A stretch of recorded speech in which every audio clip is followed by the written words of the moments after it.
ओम। ऋषि दर्शन दूसरा भाग।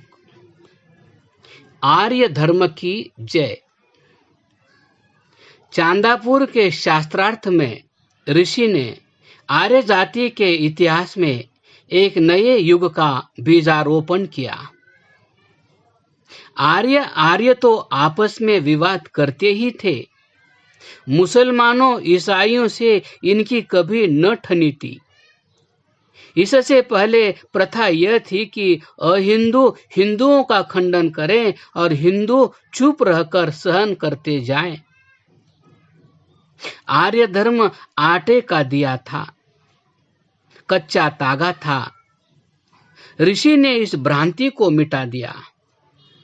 3 दिन का वाद होना था, जिसमें मौलवियों और पादरियों के विरुद्ध ऋषि ने आर्य धर्म का पक्ष लेना स्वीकार किया। एक ही दिन में ऋषि ने आर्य धर्म की स्थापना ऐसी दृढ़ता से की कि दूसरे दिन वहां प्रतिपक्षियों का चिन्ह मात्र भी शेष न था। आर्य धर्म की यह विजय धर्म के इतिहास में स्वर्णाक्षरों में लिखने के योग्य है। अन्य मत वालों पर कृपा। ऋषि ने ईसाइयों को निमंत्रण दिया, मुसलमानों को निमंत्रण दिया कि आर्य धर्म को परखो और स्वीकार करो। इस निमंत्रण में मोहिनी शक्ति थी। सर सैयद ऋषि के चरणों में आते, पादरी स्कॉट ऋषि के दर्शन करते। पादरी को ऋषि भक्त स्कॉट कहते। भक्त की अनुपम उपाधि किसी आर्य समाजी को न मिली। एक ईसाई ऋषि भक्ति का यह अपूर्व प्रसाद ले गया। मोहम्मद जन्म का मुसलमान था। उसे ऋषि ने अपने हाथों आर्य बनाया और अलखधारी नाम रखा।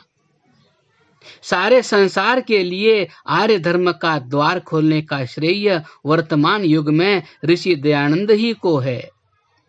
कर्नल आलकाट और मैडम ब्लेवेट्स्की अमेरिका से चलकर ऋषि दयानंद के चरणों में आए।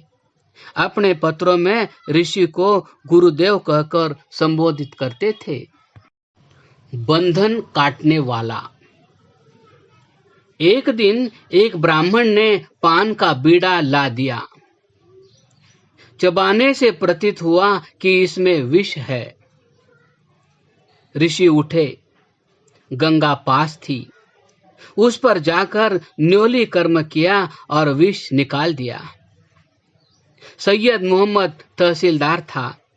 उसने दोषी को पकड़वाया और दयानंद के दरबार में ले गया। ऋषि से यह सहा न गया कि किसी को उनके कारण बंधन में डाला जाए। क्या दयापूर्ण उत्तर दिया, मेरा काम तो बंधन काटना है, बंधन बढ़ाना नहीं। बाल ब्रह्मचारी का बल। ऋषि जिस धर्म का प्रचार करना चाहते थे वह उनके जीवन में मूर्त रूप में विद्यमान था। दयानंद का सबसे बड़ा बल ब्रह्मचर्य बल था। बाल ब्रह्मचारी को अधिकार था कि व्यभिचारियों को डांटे। विक्रम सिंह ने ब्रह्मचर्य बल का प्रमाण चाहा तो उसकी 2 घोड़े की गाड़ी एक हाथ से पकड़कर रोक दी। साइस बल लगाता है, घोड़े यत्न करते हैं परंतु गाड़ी हिलने में नहीं आती। शरीर से तेज बरसता है, मुख की कांति टकटकी लगाकर देखी नहीं जाती। देवी पूजा। ब्रह्मचारी है और देवियों का आदर करता है। एक नन्ही लड़की बालकों के साथ खेल रही है। ऋषि देखते ही सिर झुका देते हैं। देखने वालों को धोखा है कि सामने खड़े वृक्ष को प्रणाम किया है। देवता निंदक को देवता की परोक्ष शक्ति ने देवता पूजक बनाया है। ऋषि के मुख से सुनना ही था कि वह देखो, वह नन्ही बालिका मूर्त मातृशक्ति है। बस सबों के मुख से निकला धन्य धन्य। देवियों का सत्कार स्वरूप बाल ब्रह्मचारी दयानंद। धन्य। इस एक घटना में दयानंद के देवियों के प्रति संपूर्ण भावों की मूर्त चित्र चित्रित है।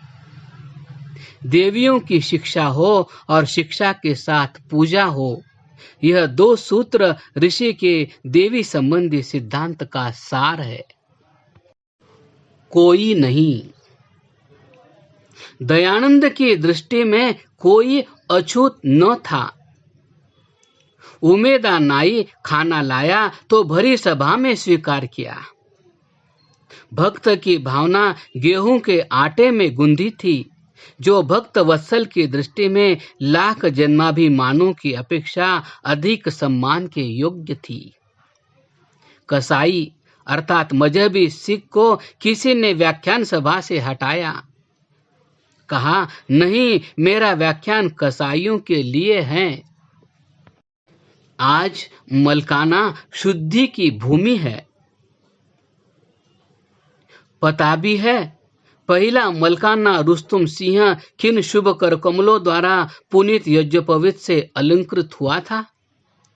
ऋषि दयानंद की दया बल बली भुजाओं ने उसे अस्पृश्यता की गहरी गुहा से उठाया और आर्यत्व के पुण्य शिखर पर बैठाया था।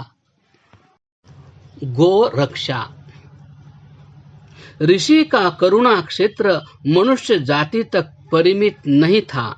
प्राणी मात्र दयानंद की दया के पात्र थे। ऋषि ने गोरक्षा के लिए भरसक प्रयत्न किया। एक निवेदन पत्र पर हिंदू, मुसलमान, ईसाई सबके हस्ताक्षर कराए कि गो हत्या राजनियम से बंद की जाए। ऋषि ने अपने नाम को सार्थ किया। जब दातारपुर के बाहर सड़क पर जाते हुए एक बैलगाड़ी कीचड़ में धसी देखी। गाड़ीवान का और बस न चलता था। बैलों पर सोटों की वर्षा करता चला जाता था। बैलों ने बहुतेरी गर्दनें हिलाई, कंधों पर बहुतेरा दबाव डाला, पर गाड़ी न खींची। गाड़ीवान हार कर रह गया। ऋषि को अधिक दया गाड़ीवान पर आई या बैलों पर, यह कहना कठिन है। दोनों के हृदय कृतज्ञता भार से आभारी थे। जब राजा महाराजों के गुरु लोकमान्य दयानंद ने स्वयं कीचड़ में उतर बैलों का जुआ अपने गर्दन पर डाला और जो भार दो बैलों से न खींचा गया था, अकेले अपने भुजा बल से जोहड़ से बाहर कर दिया।